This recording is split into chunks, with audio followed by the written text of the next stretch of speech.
Assalamualaikum warahmatullahi wabarakatuh. Selamat siang. Siang, Pak. Assalamualaikum warahmatullahi wabarakatuh. Salam siang, Pak. Waalaikumsalam warahmatullahi wabarakatuh. Oke, slide share saya sudah terlihatkah? Sudah, Pak. Sudah terlihat, Pak. Oke, hari ini kita akan diskusi tentang platform routing atau software lah ya, bisa dibilang software atau sistem operasi dari Huawei untuk kebutuhan routing atau networking. Disebutnya VRP. Nanti kita akan lihat VRP itu seperti apa sih isinya, dan juga mungkin nanti ada sedikit bukan konfigurasi sih, contoh-contoh bagaimana kita menggunakan VRP. Kalau untuk detailnya nanti config segala macam mungkin di lab akan jauh lebih detail. Nah, VRP atau Versatile Routing Platform ini adalah sistem operasi khusus untuk jaringan. Jadi khusus untuk jaringan yang dikeluarkan atau dibuat oleh Huawei. Jadi ini proprietary, ya tidak open source maksudnya. Tidak seperti Linux yang punya kalau kita pakai untuk PC router biasanya yang dari SMK dengan kejuruan TKJ itu biasanya kadang salah satu tugasnya adalah membuat PC router dengan menggunakan Linux ya. Sedangkan di sini kita menggunakan platform atau sistem operasi dari Huawei sifatnya closed source. Kalau secara logika sih sebenarnya nggak jauh beda. Jadi bisa dibilang hampir semua model routing selama kemarin kan kita sudah belajar ya model reference arsitektur jaringan dengan menggunakan TCP atau dengan OSI itu seperti apa. Selama masih pakai OSI dan TCP, insya Allah secara cara kerjanya itu sama semua, nggak ada yang beda. Mungkin cara menuliskan komennya saja yang berbeda. Kalau misalkan sama-sama pakai OSPF, ya di mana-mana pasti akan sama semua protokol OSPF. Routing dengan OSPF pastinya akan sama. Static routing pastinya semua akan sama. Mungkin yang membedakan nanti adalah cara mengkonfignya. Jadi di sini nanti Anda diharapkan bisa familiar dengan cara config di VRP.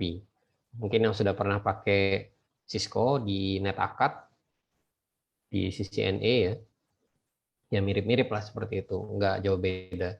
Karena dulu Huawei juga pernah bikin mesin Cisco ya, jadi Cisco sendiri tidak membuat router ataupun switch-nya, tapi dia serahkan ke perusahaan-perusahaan di Cina untuk di manufacturing. Nah, kebetulan Huawei dulu pernah membuat switch dan routernya Cisco. Terus juga pernah juga Huawei ini CLI-nya mirip sekali dengan Cisco ya, beda dikit lah. Tapi kalau sekarang agak jauh bedanya. Tapi secara logik sekali lagi karena kita masih sama-sama pakai platform TCP/IP ataupun OSI, maka akan sama secara cara kerjanya. Nanti kita akan lihat di sini ada CLI-nya ya, CLI dari VRV ini seperti apa modelnya.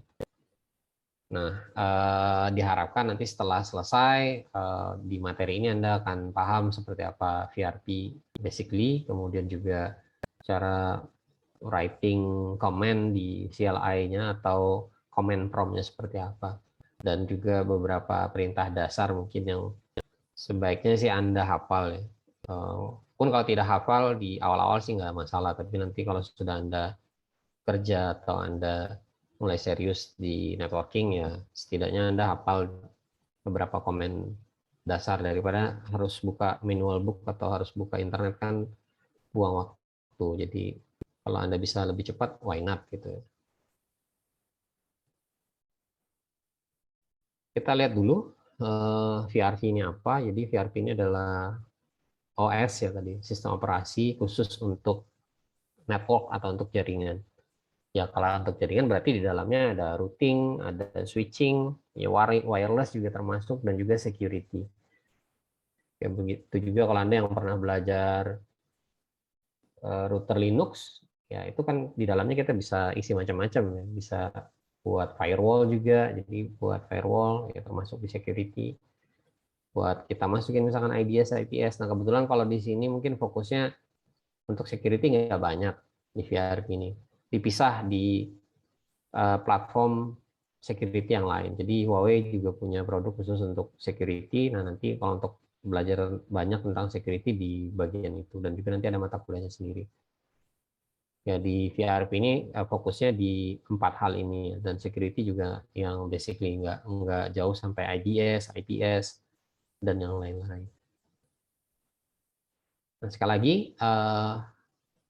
ini adalah core engine softwarenya Huawei, di mana fungsinya ada 4 tadi, untuk routing, switching, wireless, security yang basic. Nah biasanya ini ditaruh di core router. Ya bisa juga di distribution router kalau misalnya routernya mau banyak gitu, tapi biasanya sih tercentralize ya. Enggak. Sekarang udah jarang sekali router itu ada di berbagai macam unit kerja. Jadi modelnya ya biasanya tercentralize karena repot kalau harus banyak router yang harus dikelola. Kemudian fungsinya tadi sudah saya sebut beberapa sedikit, termasuk juga untuk pengelolaan user ya. User dan juga manajemen interface ke arah user. Nanti kita bisa lihat ada beberapa perizinan akses yang bisa kita berikan atau bisa kita atur untuk user. Nah, kalau kita belajar software defined network, maka mungkin nanti Anda akan kenal dengan istilah control plane dan forwarding plane. Control plane dan forwarding plane. Kalau control plane ini untuk manajemen atau mengatur bagaimana fungsi di jaringan, sedangkan forwarding plane itu bagaimana mengalirkan datanya, flow of packet atau flow dari data yang kita alirkan dalam jaringan komputer. Nah, setelah kita tahu fungsi-fungsinya, tentu saja kita bisa mengimplementasikan ini ya, implementasi ini ke dalam VRP kita. Jadi kita bisa mengimplementasikan komunikasi antar device dengan forwarding plane dan control plane yang ada di dalam VRP. Ini sejarahnya bisa Anda baca sendiri nanti, mulai dari versi 1 sampai dengan versi 8, termasuk sebenarnya di dalamnya support untuk cloud ya. Saya lupa ada seri berapa gitu yang sebenarnya dipakai buat di lab, itu ada engine cloud-nya. Jadi kita bisa tambah engine cloud, nanti seolah-olah setiap orang punya router masing-masing, padahal itu virtualisasi saja. Jadi cuman router virtual gitu, kita bisa akses setiap orang di virtual mesinnya masing-masing. Jadi cloud-nya sudah ada juga support di dalam VRV ini. Kemudian sekali lagi karena ini adalah sistem operasi, tentu saja ada manajemen file. Ya, kalau kita bicara manajemen file berarti kita juga bicara dengan sistem file system ya, atau sistem pemberkasan gitu kalau di bahasa Indonesia kan. Kalau kita bicara tentang file berarti ada directory, atau kalau di Windows itu kita mengenalnya dengan istilah folder. Jadi kalau kita buka command prompt-nya di VRV, maka kita ketikkan dir seperti itu, kita bisa melihat list atau isi dari sebuah directory di dalam file sistemnya VRV. Nah, karena ini terkait dengan file system, pastinya kita bisa melakukan view, melihat isinya, membuat, nge-rename, delete, copy, move, dan yang lain-lain.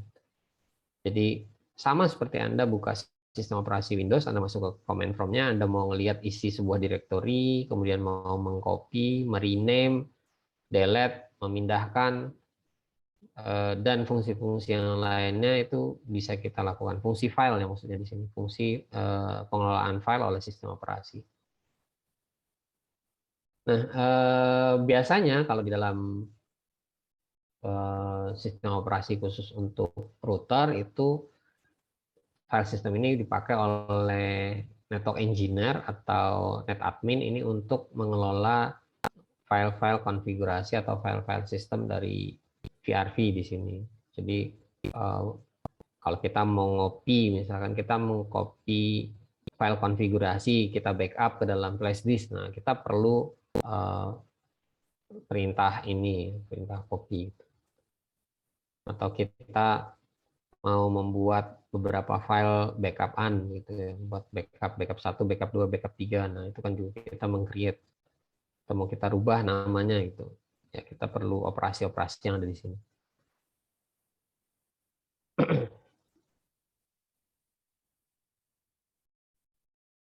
Nah, ada beberapa tipe file yang umum ada di dalam file system VRV. Ada sistem software. Ya, kalau sudah sistem berarti ini bagian yang paling penting ya. Sistem software ini karena tadi saya bilang penting berarti adalah keharusan, is a must. Jadi kalau nggak ada dia nggak bisa jalan gitu. Buat operasi, buat support atau buat manajemen dan berbagai macam layanan ke device tersebut itu akan bermasalah gitu atau bahkan tidak bisa running sama sekali. Jadi sekali lagi di sini ada kata-kata is a must. Itu adalah keharusan gitu. Tidak boleh tidak ada. Jadi untuk sistem software seperti Windows juga. Kalau Windows sistemnya itu nggak ada gitu, gimana Anda mau masuk atau booting ke dalam sistem operasi Windows? Nggak bisa kan gitu. Kalau Linux mungkin kita bisa bilang kernel Linux ya. Kernelnya harus ada. Kalau kernelnya nggak ada ya bye-bye wassalam gitu. Anda harus install ulang. Kemudian configuration file. Nah, nanti ketika router ini dijalankan, dia akan melihat konfigurasi, file konfigurasi. Jadi ketika device-nya dijalankan atau routernya dijalankan, maka dia akan lihat konfigurasinya seperti apa. Maksudnya konfigurasi di sini seperti routingnya mau kemana-kemana, atau kalau misalkan ada ACL, access list control-nya seperti apa, dan yang lain-lain. Kemudian yang lain-lain ini sebenarnya ini harus ada tadi ya. Ini opsional, biasanya sih default modelnya, default configuration, atau nanti bisa juga kosongan, nggak ada sama sekali. Tapi biasanya sih sudah di setting default oleh pabrikan. Kemudian patch file ini untuk nge-patch kalau misalkan ada bug, ada security hole atau vulnerabilities yang ditimbulkan oleh software ya, biasanya sih software. Dan kita bisa tambal dengan patch.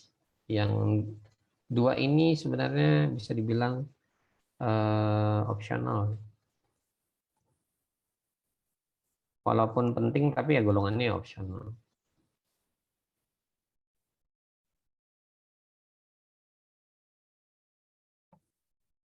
Kemudian di dalam device, di dalam router ataupun switch-nya Huawei ini tentu saja ada storage atau media penyimpanan. Ya, ini nggak mungkin file sistemnya ini ngambang gitu aja di memori kan mustahil juga gitu. Pasti kayak Anda punya Windows di laptop ataupun di PC Anda atau di server itu pasti kan diinstal di dalam storage media, entah itu hard disk atau Anda install di dalam flash disk ya, anything lah, pasti ada media penyimpanannya. Nah, di dalam device Huawei ya kita anggap aja ini router ya. Kita nanti mungkin fokusnya di sini lebih banyak ke router.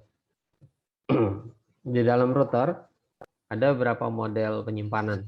Ada yang utama, yang ini dulu deh, bukan utama juga sih. Ini yang biasanya memang ada di dalam sistem komputer. SD-RAM atau memori atau RAM lah.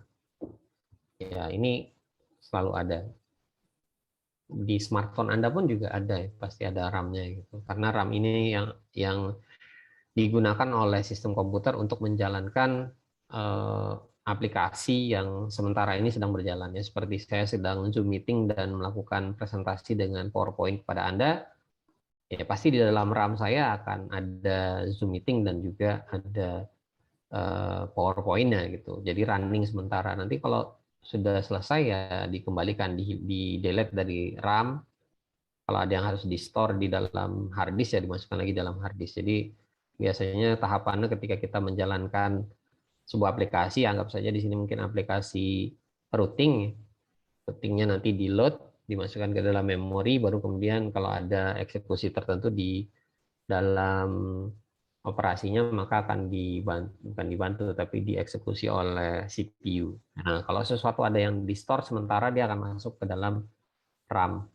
Tapi kalau misalkan nanti store-nya permanen, dia akan masuk ke dalam flash disk, ke dalam storage yang permanen, yang non volatil. Non volatil maksudnya permanen. Kalau ada tulisannya non volatil, ini artinya permanen. Lawannya volatil. Ya, ini volatil. Kalau di SDRAM ini volatil. Sementara. Jadi makanya tadi saya bilang, kalau ada sesuatu yang ingin disimpan permanen, dia akan ke flash atau ke NVRAM. Misalkan Anda nyimpan konfigurasi gitu. Biar permanen konfigurasinya, kalau listriknya mati, konfigurasi masih tetap ada tersimpan, maka kita simpan ke dalam flash atau NVRAM. Atau kalau misalkan mau di backup, Anda bisa gunakan SD card dan USB flash disk. Jadi ya sama ya semua prinsipnya.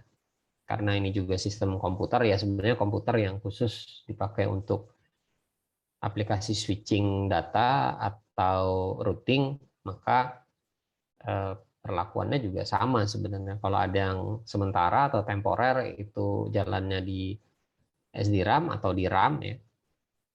Kemudian kalau ada yang perlu disimpan secara permanen ya kita pakai memori yang non volatil, entah itu flash, NVRAM, SD card ataupun flash disk yang ada di port USB kita. Mohon maaf Pak, boleh izin bertanya Kak Pak? Ya, boleh. Pertanyaan saya Pak, jadi Pak yang membedakan flash dengan NVRAM ini kan sama-sama menyimpan memori tadi kan secara kalau mau hilang secara langsung pas arena listrik habis gitu Pak ya. Jadi Pak yang membedakan NVRAM sama flash ini gimana Pak ya?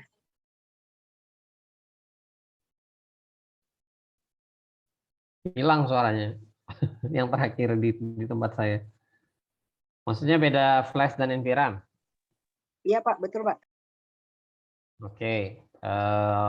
Sebenarnya dua-duanya sama-sama buat nyimpan ya. Cuma di sini sebenarnya barusan mau saya terangkan gitu. Di dalam flash ini kita bisa menyimpan sistem operasi, file konfigurasi dan yang lain-lain. Kemudian yang log atau buffer segala macam disimpan di NVRAM. Ya, jadi kalau log kita nyimpannya di dalam NVRAM.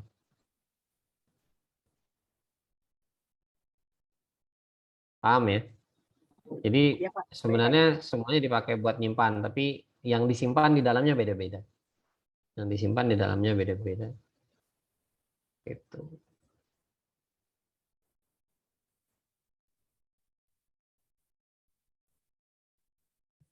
Nah, kita juga bisa sebenarnya nyimpan configuration, log file, dan yang lain-lain ini dalam SD card. Tapi ini sekali lagi bukan mainly ya. Ini untuk backupan saja. Jadi kalau Anda punya backup bisa disimpan di situ atau di USB. Karena kapasitasnya besar ya. Di sini juga disebutkan kapasitasnya lebih besar. Yang juga membedakan di sini flash, NVRAM, dan SDRAM-nya ini mungkin kecil-kecil ya. Kalau kita lihat tidak sebesar PC yang mungkin pernah bikin router di PC yang dari TKJ. Flash, NVRAM, dan SDRAM di sininya nggak besar gitu. Kalaupun besar ya harganya pasti routernya mahal. Nah di sini kelas device-nya atau kelas grade barangnya itu dia kelas industrial. Maksudnya kelas industrial di sini kalau dia punya RAM-nya itu tahan dipakai 24 jam gitu. Sampai bertahun-tahun nggak dimatikan itu tahan seperti itu. Flash-nya juga gitu, NVRAM-nya juga gitu. Jadi kalau Anda yang punya memori flash atau punya NV2ME gitu ya, yang biasa dipakai buat PC atau buat laptop biasa yang sehari paling dipakai 8 jam atau paling lama 12 jam. Ini nggak akan mungkin dipaksakan ke sini, dipaksakan ke dalam router. Akibatnya kalau Anda mau maksain gitu paling umurnya pendek gitu. Jadi bisa jadi cuma setengahnya saja atau mungkin seperempatnya. Kalau misalkan itu bisa digaransi selama 3 tahun, Anda punya NV2ME misalkan di laptop, kemudian Anda pasang ke dalam grade yang industrial kayak gini, padahal itu bukan grade industrial ya, untuk pemakai rumahan saja yang dipakai paling lama ya 12 jam. Paling lama Anda paling berapa jam sih? Nggak mungkin 24 jam juga, saya yakin jarang-jarang ada mahasiswa yang sanggup begadang 24 jam di depan laptop. Kalau itu tetap dipaksakan, biasanya umurnya nggak lama. Umur Anda juga nggak lama ya, kalau Anda maksakan diri juga 24 jam di depan laptop aja gitu. Ya Anda bukan skala industrial, manusia itu tidak seperti robot sekali lagi. Ya sama, jadi kalau kita paksakan device-device yang untuk skala rumahan atau perkantoran dipasang di device yang skala industrial 24 jam seperti router, switch gitu. Mungkin Anda yang di rumah punya modem IndiHome itu kan sebenarnya skalanya industrial. Ada RAM-nya juga, ada flash-nya juga di situ, ada prosesornya juga. Tapi kan itu memang dipasang untuk 24 jam. Nggak masalah dia, memang skala penggunaannya untuk itu.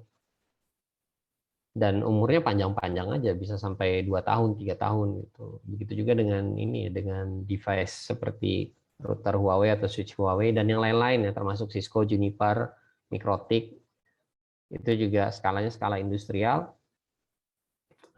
Storage medianya juga pasti storage media yang skala industrial. Sehingga ketika dia dipakai 24 jam selama 7 hari atau seminggu dan selama bertahun-tahun nggak perlu dimatikan, dia nggak masalah gitu. Memang didesain untuk itu. Jadi kalau misalkan umurnya itu bisa tahan sampai 5 tahun ya dia selama 5 tahun dinyalakan terus, nggak dimatikan ya nggak ada masalah. Saya ulangi sekali lagi, kalau Anda memaksakan pakai device storage yang ada di dalam laptop Anda atau PC Anda, atau yang SMK TKJ pakai router PC kemudian dipaksakan untuk digeber 24 jam, bisa, tapi umurnya akan pendek. Ya paling kalau misalkan SSD yang garansinya 5 tahun, ya paling 2,5 tahun sudah KO. Yang garansinya 3 tahun, paling 1,5 tahun atau mungkin setahun aja udah KO, karena digeber 24 jam 7 hari dalam seminggu. Jadi sekali lagi di sini storage medianya sama sebenarnya, secara kerjanya juga sama, apa-apa yang disimpan ya dipilah-pilah, cuman grade-nya aja yang beda. Oke, ada lagi mungkin yang lain?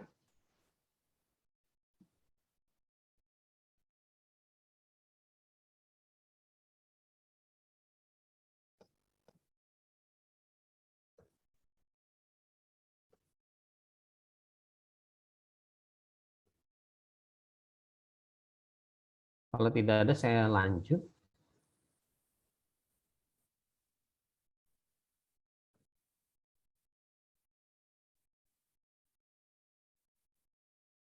Nah, pada saat komputer dinyalakan ya sama ya, semua komputer dinyalakan pasti ada proses booting.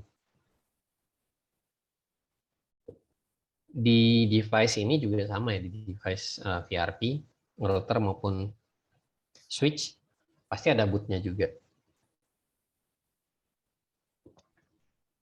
Jadi proses boot ini pasti sama semuanya yang pakai sistem operasi dan ada arsitektur komputernya, ada memory test, ada ngecek device-device yang ada di dalamnya dan yang lain-lain. Ya, setelah proses boot selesai, nanti dia akan membaca konfigurasi. Jadi akan dibaca konfigurasi di storage yang kita pilih, maksudnya storage defaultnya. Jadi konfigurasi dibaca, nanti di-load, dijalankan, dan user ataupun device yang terkoneksi bisa berkomunikasi. Jadi sama sebenarnya prosesnya dengan PC biasa ya, nggak beda jauh. Ketika Anda nyalakan komputer gitu, kan booting dari awal. Mungkin saya lebih prefernya bisa dilihatkan ini kali.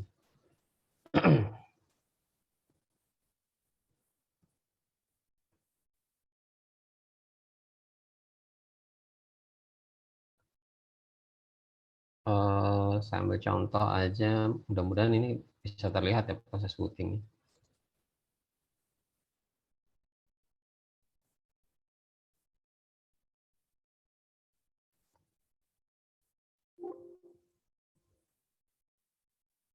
kadang agak lama prosesnya. Ini saya juga dalam mesin virtual, jadi saya tidak menggunakan.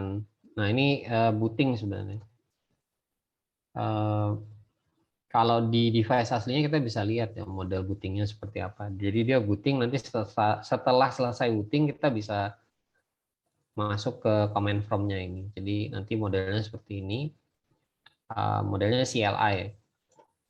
Modelnya CLI, Command Line Interpreter. Jadi kita masukkan komen di dalam command from-nya. Ini router ya, router AR2220 ya. Nah, ini dia masih booting.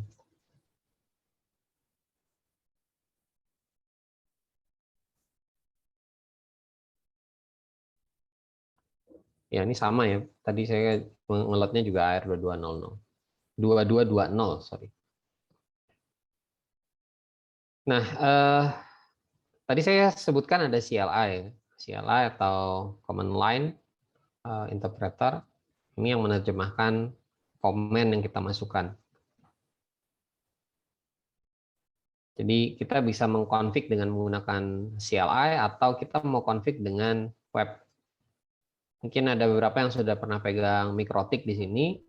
Biasanya yang pegang Mikrotik itu ada dua. Ada yang konfig lewat web, ada juga yang konfig lewat CLI. Sama aja dua-duanya, tapi kebanyakan sih milenial, ya. Maksudnya mahasiswa atau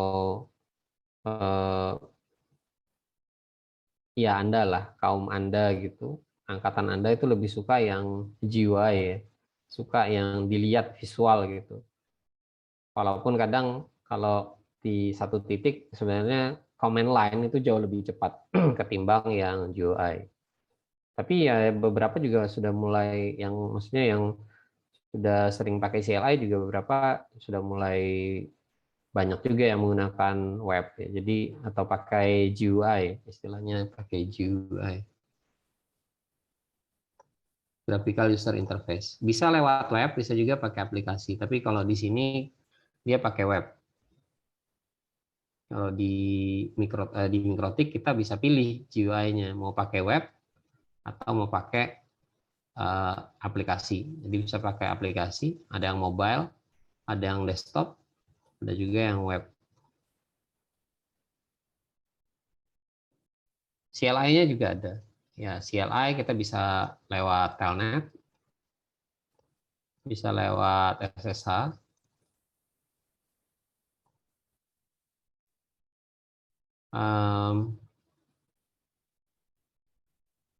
ya mungkin juga pakai remote login ya, air login itu. Biasanya ini sama ininya, softwarenya.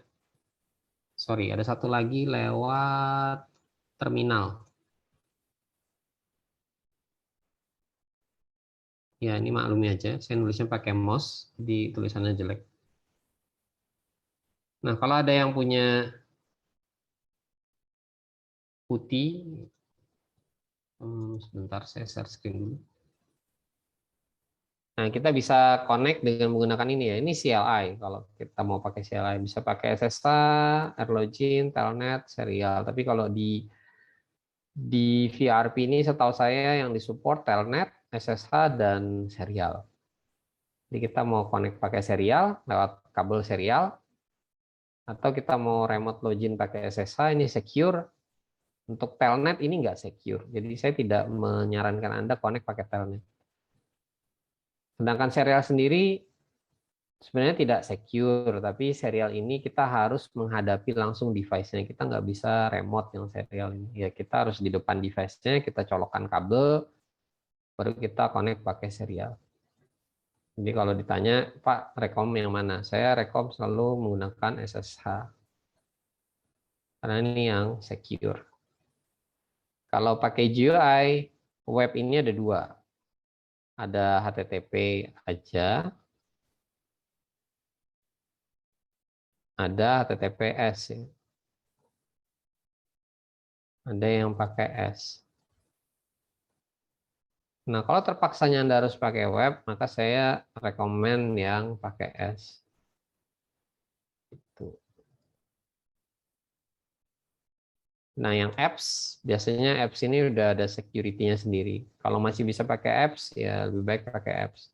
Tapi kalau terpaksanya Anda, laptop saya belum diinstal apps-nya, Pak, atau handphone saya belum ada apps mobile-nya, ini perlunya cepat, tapi bisa diakses pakai web.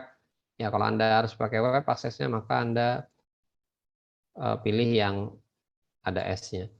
Dan kalau Anda sebagai admin, sekali lagi, Anda juga harus membuka, bukan harus membuka ya, tapi kalau misalkan harus remote, maka pilihannya Anda harus menyediakan servis SSH dengan servis HTTPS. Ya, ini rule of thumb-nya lah, atau semacam aturan tidak tertulis. Kalau Anda menjadi network engineer, maka sebaiknya aturan ini yang Anda ikuti. Jangan Anda buka pakai telnet, atau Anda buka pakai HTTP yang tidak secure, atau mungkin GUI, tapi ternyata GUI-nya juga nggak secure ya, ada bug-nya gitu, yang sangat rawan untuk diretas atau dibobol orang. Jadi sekali lagi, kalau concern-nya ke arah security, maka sebaiknya Anda ikuti saja, connect pakai SSH atau connect pakai HTTPS kalau semisal terpaksa harus pakai web. Oke, kan tadi di sini juga sudah disebutkan ada HTTP, ada HTTPS, pilih ini. Kemudian untuk CLI, pilih yang ini. Berikutnya ada user interface. Ya, user interface ini adalah yang dihadapi kita oleh admin atau oleh pengguna dari routernya, yang mengkonfig router. Bukan user di sini, bukan maksudnya user yang connect ke router, tapi user di sini adalah user yang akan mengkonfigurasi router. Nah, di VRV kita bisa menggunakan virtual type terminal. Jadi kalau kita menghadapi ini,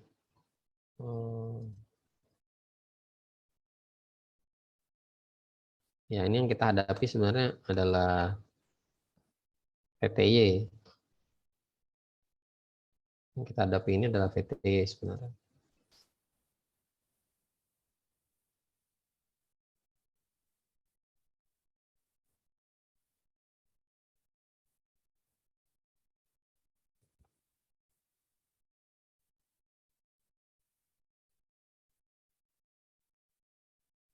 Nah, di sini ada dua hal yang dibedakan, console user interface dan VTY user interface, atau virtual type terminal user interface.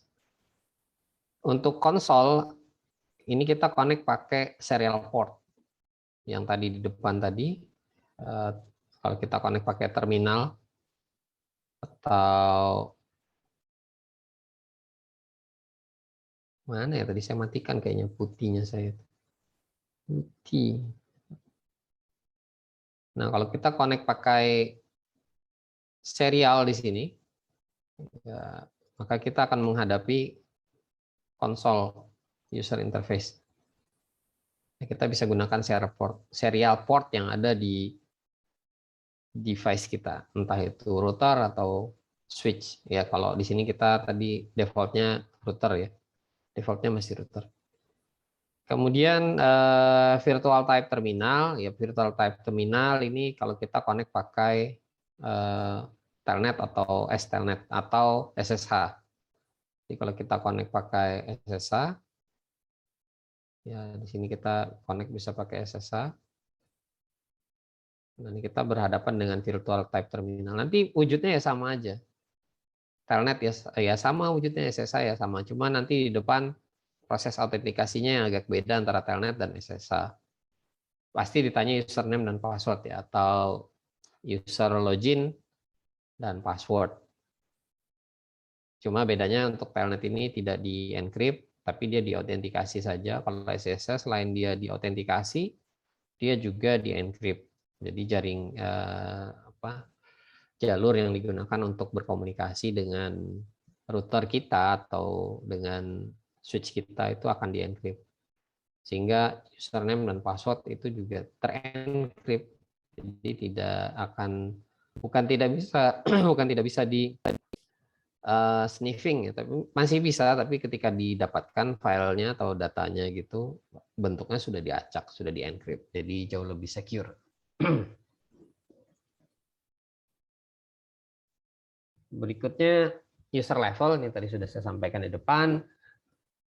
Setiap level di sini akan memberikan kita privilege atau hak akses tertentu ya. Kita bisa pakai hak akses apa dan apa yang bisa kita lakukan. Nah, di sini paling gampang kita ngikutin tabel ini saja. Kalau kita dikasih user level 0 dengan command level 0, kita sebenarnya cuma sebagai pengunjung saja. Kita mau lihat-lihat ya, koneksinya baik-baik aja atau enggak. Nah, kalau koneksinya baik-baik aja, kita bisa lihat dengan ping. Kalau ada masalah juga kita bisa lihat dari hasil pingnya. Misalkan hasil pingnya besar, kita mau lihat di jalur mana yang bermasalah, kita bisa lakukan reset. Kita lihat di reset, nanti kita akan ketemu oh di jalur yang ini misalkan yang bermasalah.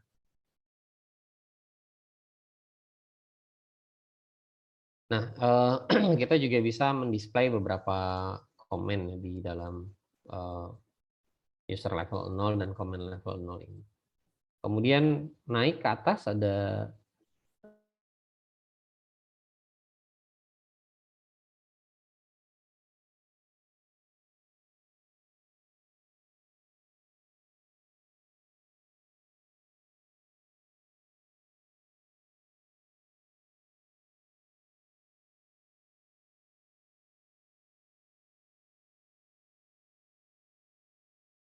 level 1, command level 0 dan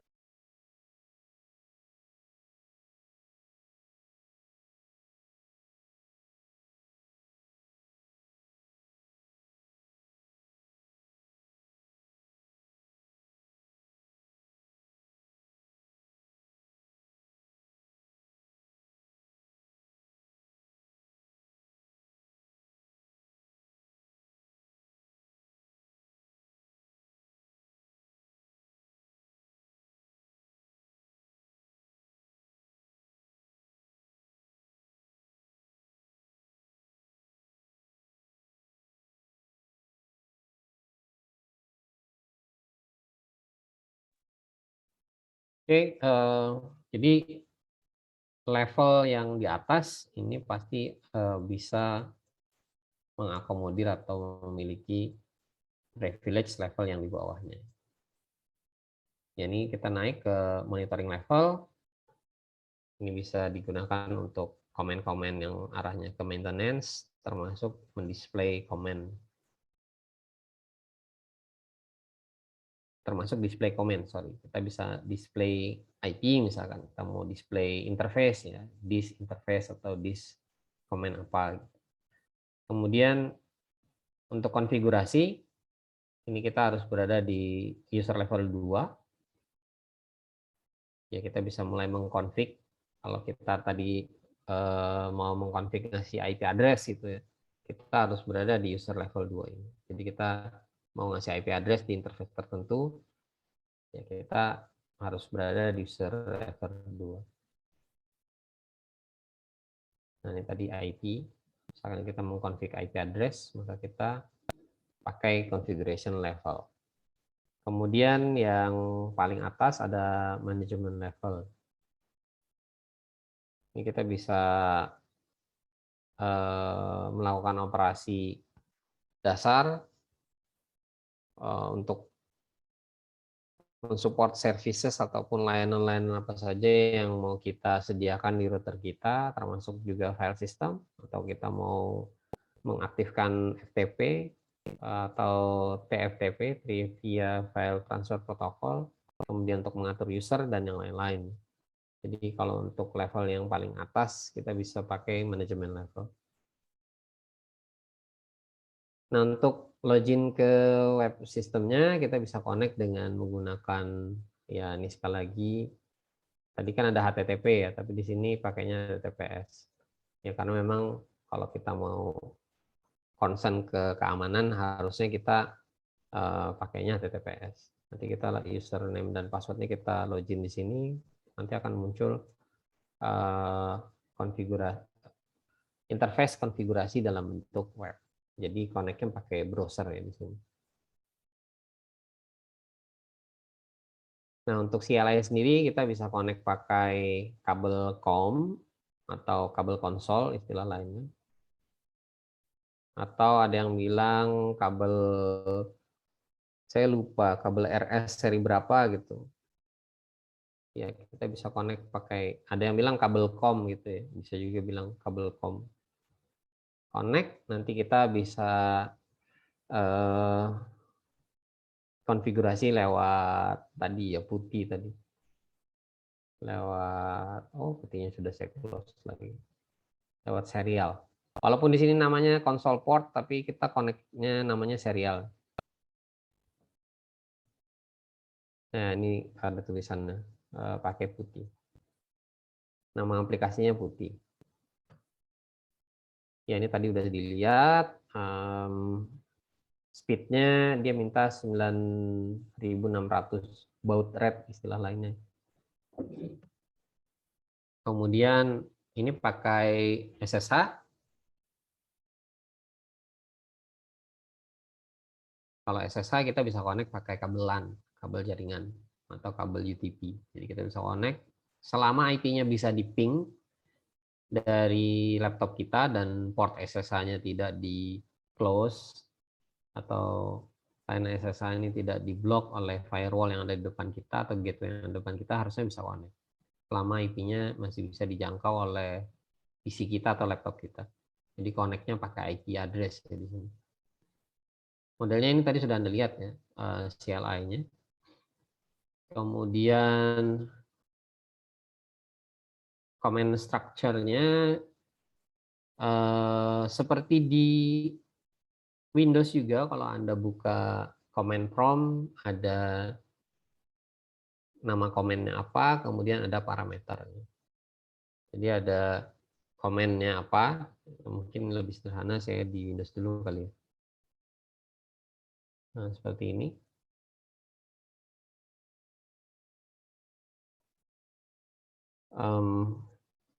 Contoh aja ya, yang paling sering Anda gunakan. Nah, ping.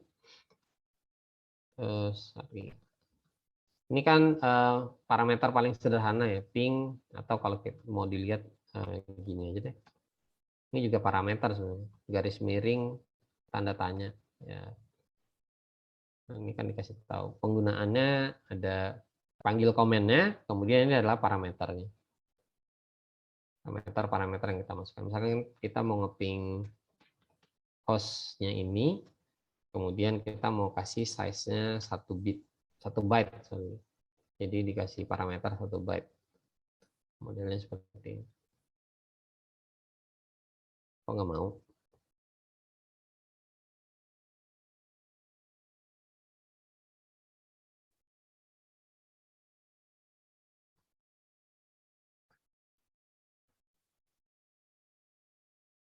Oke. Nah, modelnya seperti itu ya. Jadi sama. Jadi ada keywordnya apa, kemudian parameternya. Nah, kalau tadi saya bikin parameter value-nya L, kemudian value-nya 1 ya tadi. Value-nya 1. Ya sama di dalam CLI ini juga begitu.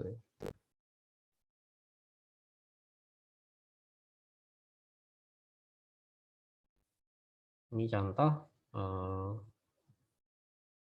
mendisplay IP, display IP, ya interface G0000 gigabit Ethernet 000 ini maksudnya port yang paling awal ya. Dia nggak ngitung dari 1, tapi kalau di sini ngitungnya rata-rata dari 0. Nah, nanti akan muncul biasanya nanti akan ada informasinya ya. Sebentar.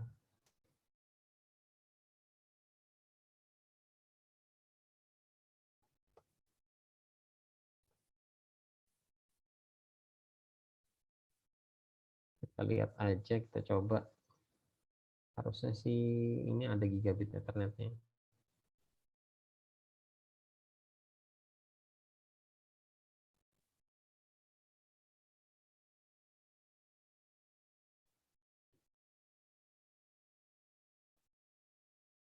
Kita bisa pakai format pendek, di sini bisa juga pakai format panjang.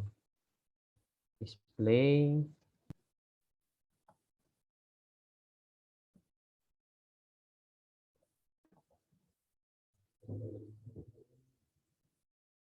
Sorry. Nah, modelnya seperti itu. Ini kita mendisplay IP yang ada di dalam interface gigabit Ethernet 0000. Ini format panjang. Nah, di sini kita juga bisa pakai format pendek ya. This IP interface G000. Modelnya ini format pendeknya. Sama, hasilnya juga sama. This itu kata display, IP tetap ya, IP karena udah pendek kan IP. Kemudian interface saya ganti pakai INT. Kemudian ini adalah interface gigabit 0000. Oke,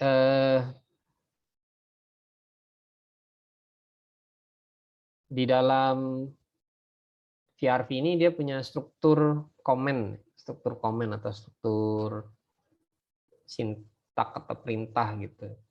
Ya ibaratnya kayak folder juga jadinya. Jadi kita masuk pertama, begitu kita login kita berada di sini. Kemudian kita ketikkan sysview, maka kita masuk ke sini. Ini baru kita bisa gunakan komen-komen yang kita gunakan untuk set IP misalkan atau parameter-parameter yang lain. Ya, dari sini kita bisa ke interface misalkan. Kita masuk kayak tadi. Ambil contoh, saya ingin masuk. Ini saya masih di sysview ya. Saya mau masuk ke interface. Saya interface gigabit 000.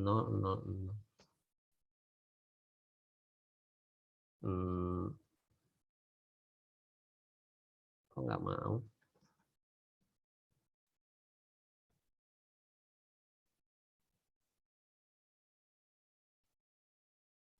Oh, belum sysview. Sorry. Interface gigabit 000. Nah, modelnya seperti ini udah masuk di sini. Masuk di, ya anggap aja kayak folder gitu. Nanti kalau mau keluar tinggal ketikkan sebentar, quit apa exit, quit. Ya. Keluar lagi quit. Jadi kita ketikkan quit, dia kembali ke sini. Kita ketikkan quit lagi, dia kembali ke sini. Jadi ini default awal pada saat kita login, kita berada di user view. Nah, ini tadi sudah saya praktekkan. Kita masuk ke beberapa sampai ke sini tadi. Mau pakai komen panjangnya ya silahkan seperti ini. Mau pakai komen pendek kayak saya tadi, yang interface tadi, interface INT G000 ya silahkan juga. Jadi nggak ada apa ya, tidak ada kewajiban harus panjang pendek gitu. Kalau saya sih mana yang cepat selesai, Anda bisa ngerjakan kerjaan yang lain atau cari panjang pendek, harus ini harus itu. Yang penting selesai, dikerjakan dengan baik dan benar gitu. Anda bisa menyelesaikan pekerjaan Anda dengan cepat ya, Anda bisa juga mengerjakan pekerjaan-pekerjaan yang lain. Komen bisa kita edit ya, tadi sudah saya perlihatkan juga beberapa bisa kita edit. Kemudian mungkin ada beberapa yang kesalahan yang timbul tadi juga sudah terlihat. Kayak ternyata saya masih berada di user interface ya, masih berada di bagian user. Kemudian saya masuk ke sysview yang di sini. Sysview di sini. Saya juga bisa mengedit tadi kalau ada yang salah kayak gigabit itu bukan GE ya, saya tadi terpaku ini sebenarnya. Ini salah ini. Ini salah ya. Harusnya cukup G saja, nggak ada GE. Ya, ini saya salah tadi di sini. Ya, kalau ada salah dia akan ngasih tanda. Jadi jangan khawatir kalau salah dia akan ngasih tanda. Atau kalau misalkan Anda Pak saya nggak ngerti Pak, ya Anda bisa ketikkan help. Nah, akan ada panduan di situ. Atau misalkan Anda lupa komen tertentu, ya. Anda tinggal ketikkan sys gitu, kemudian di tab. Atau misalkan Anda cuma ingat huruf depan aja, Anda tab gitu. Nah, ini di tab.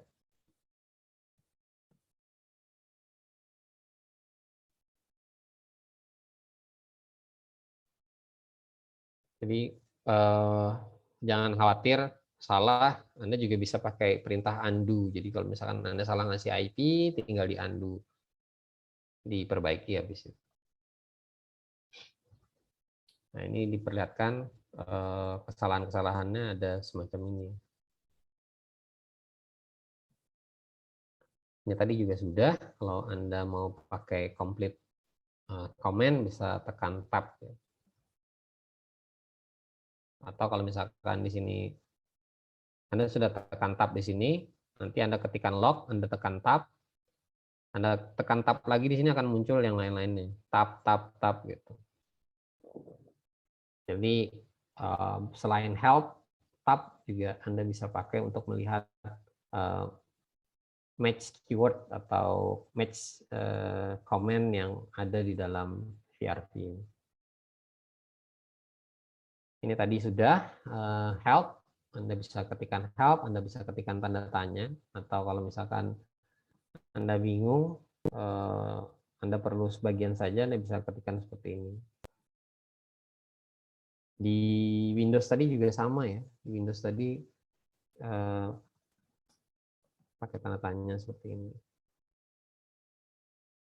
Coba, mau nggak ya? Nah, sama. Oke, seperti ini. Ya, modelnya sama. Jadi kalau Anda sudah terbiasa dengan command prompt di Windows, kalau Anda sudah belajar sistem operasi, ya harusnya ini nggak ada masalah. It's easy.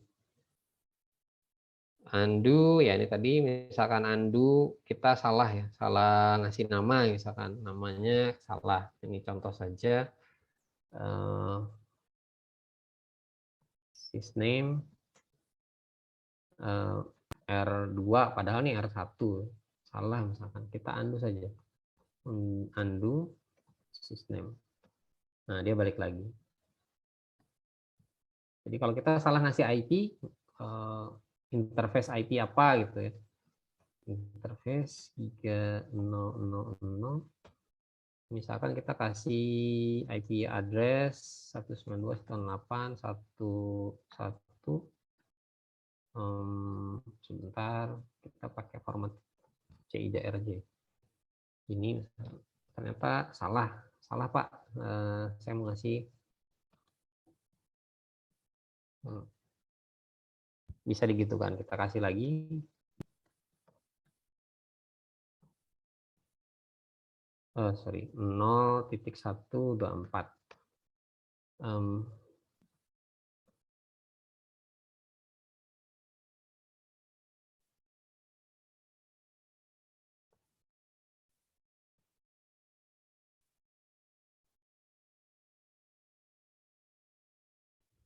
Display IP address tadi, oh sorry, display interface IP. Kok nggak mau?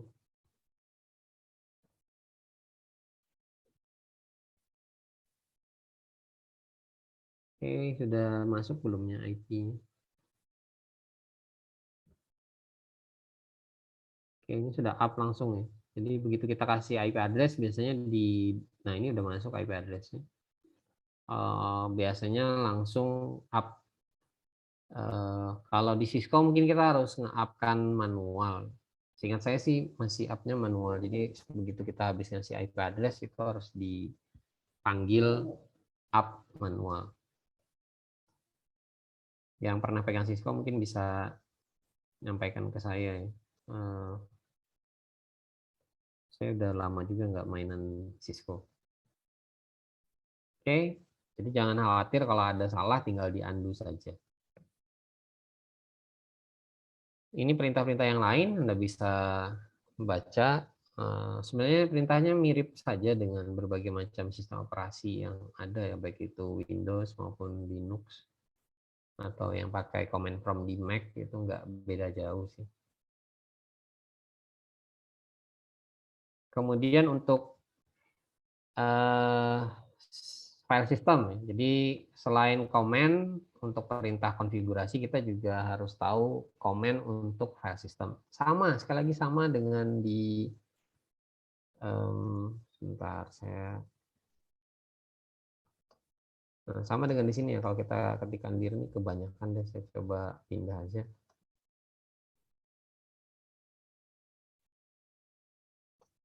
Nah, ini lebih sedikit.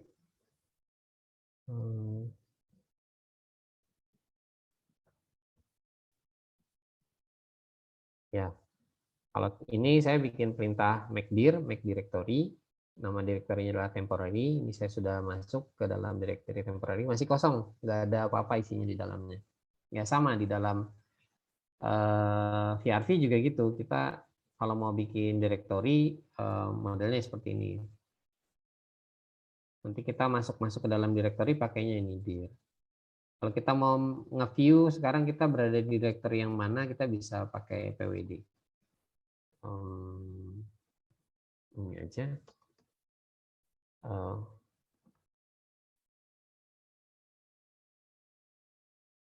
Ini udah siswi kayaknya. Oke. Nah, ini kita berada di directory flash. Kalau kita dir seperti ini isinya. Kemudian kita, oh ya di sini sama ya. Kalau di Linux mungkin ada yang pernah pakai perintah more untuk melihat suatu file teks di dalam hierarchy. Di Huawei juga sama. Kita bisa menggunakan perintah more. Kalau untuk berganti direktori kerja, untuk direktori kerja kita bisa pakai SCD di sini. Contoh saja, saya mau buat satu direktori lah di sini ya.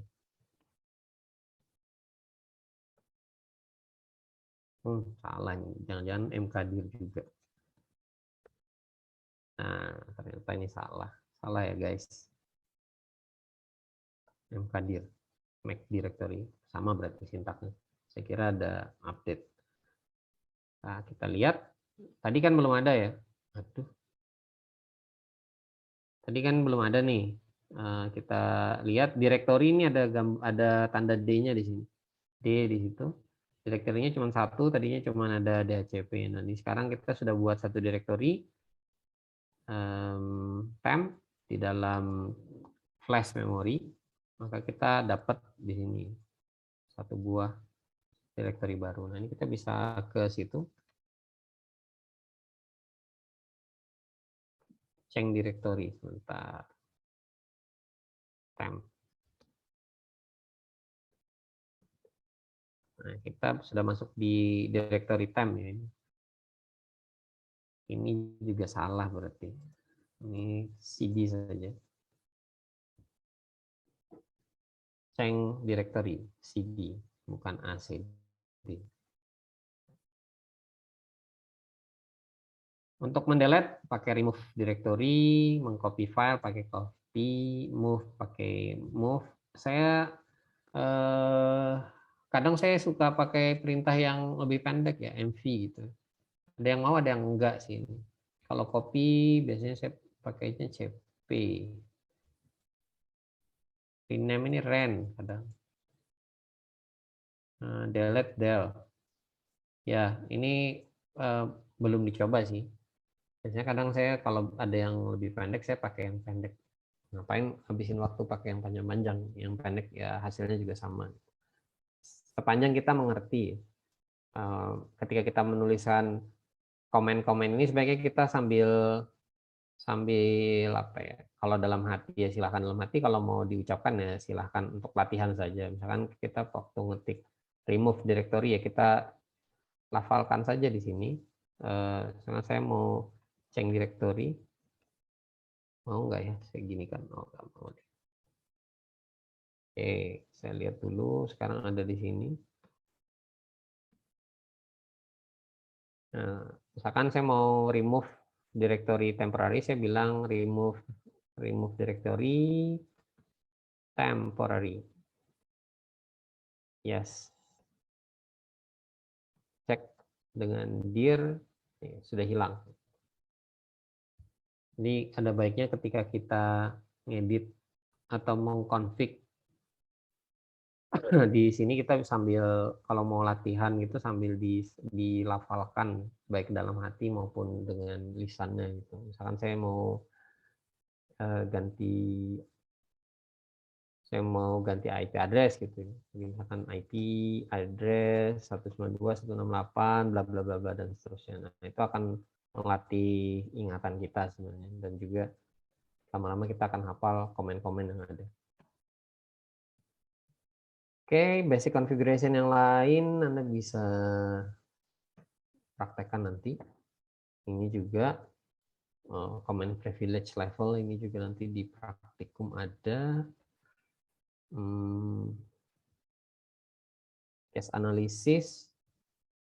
Tadi ini sudah ya saya buatin direktori. Contoh tadi direktorinya temporary. Kalau di sini pakainya test. Kemudian nge-save. Oke, ini mungkin kita bisa rename dan save. Sorry, ini rename bukan nge-save.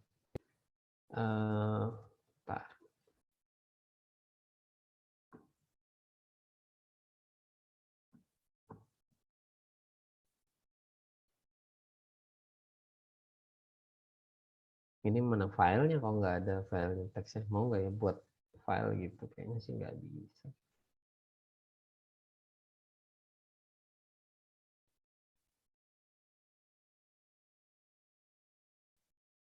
Nah, saya lihat dulu komen buat create file ada nggak?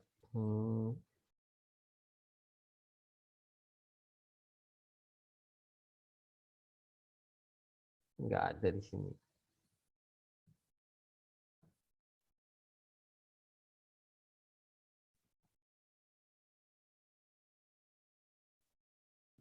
Mana yang bisa kita pakai ya? Kayaknya sih portal page itu mungkin bisa kita pakai.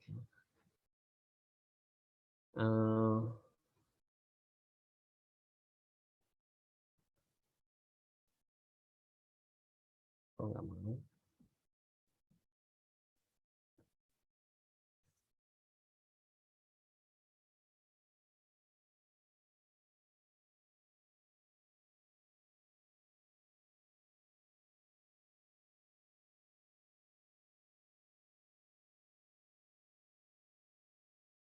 Yes.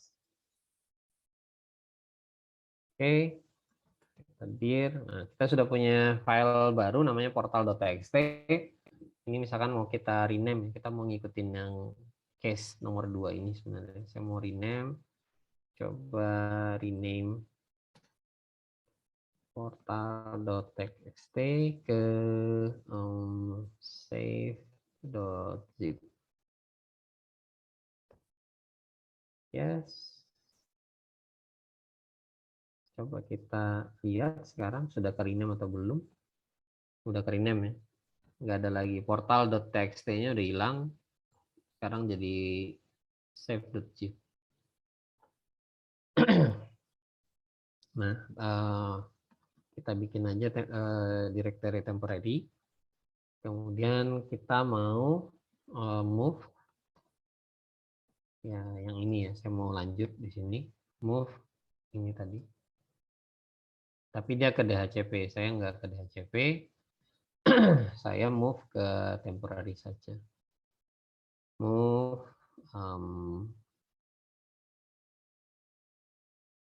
nama filenya save ke last temporary. Kok nggak ada? Harusnya ada. Sebentar. Harus pakai backslash. Yes. Oke. Kita lihat di sini udah nggak ada ya. Berarti masuk ke directory temporary. Nah, sudah pindah. Jadi kita sudah memindahkan file tadi ke temporary. Ini nanti bisa di lab untuk basic configuration-nya. Ini juga. Ini tadi sudah saya perlihatkan ngasih IP address ya sudah. Display configuration tadi juga sudah saya perlihatkan. Kita lihat aja lagi ya. Biar hafal. Display current. Bentar. Ya, ini kalau mau kurang barisnya Anda tinggal spasi-spasi saja. Ya, ini dia memperlihatkan konfigurasi yang sekarang sedang kita pakai, konfigurasi masih default ini. Jadi ini masih default. Kemudian kalau display startup ini untuk memperlihatkan apa yang ada dalam konfigurasi startup kita.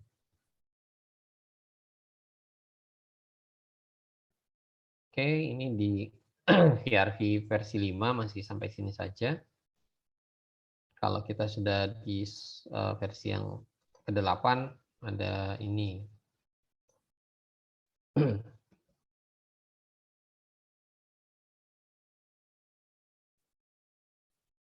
Ya, ini perbedaan antara VRV versi lama dengan yang versi lebih baru. Oke, quiz Anda bisa cek di LMS-nya Huawei. Anda bisa kerjakan di situ. Artinya hari ini Anda sudah lihat bahwa di Huawei dia punya sistem operasi proprietary khusus untuk switching dan routing namanya VRV. Kita bisa menggunakan VRV ini dengan command line atau CLI ya, baik itu pakai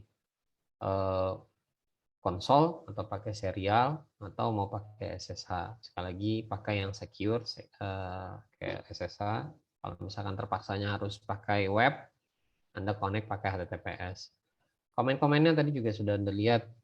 Sebenarnya kalau belajar sistem operasi atau biasa pakai command prompt di sistem operasi baik itu Linux dan Windows semua mirip ya, nggak beda jauh lah, paling ya beda-beda sedikit lah. Mungkin itu ada yang mau ditanyakan?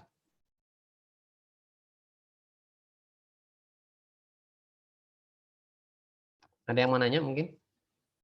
Sudah pusing? Sepertinya sudah pusing semua. Oke, kalau tidak ada yang ditanyakan, sudah apa nih? Sudah pusing atau sudah muntah-muntah? Sudah pusing, Pak. Udah pusing. Bagus, kalau sudah pusing artinya Anda belajar ya. Saya khawatir kalau Anda nggak pusing sama sekali gitu.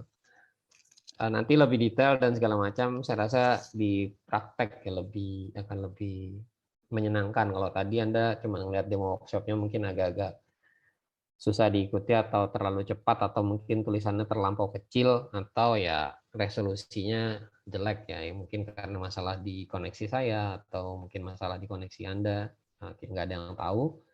Saya harapkan nanti kalau pas sudah praktikum semua bisa lebih tercerahkan gitu. Baik, kalau tidak ada yang ditanyakan atau nanti mungkin suatu saat ada yang terlintas ingin ditanyakan, Anda bisa tanya di grup Telegram kita. Sekali lagi, grup itu bukan grup satu arah, hanya pengumuman dari saya. Anda juga bisa bertanya apapun lah ya terkait dengan jaringan komputer, nggak harus yang terkait dengan Huawei gitu. Selama materinya jaringan komputer ya feel free to ask dan berdiskusi di grup Telegram kita. Oke, saya akhiri. Assalamualaikum warahmatullahi wabarakatuh. Selamat sore.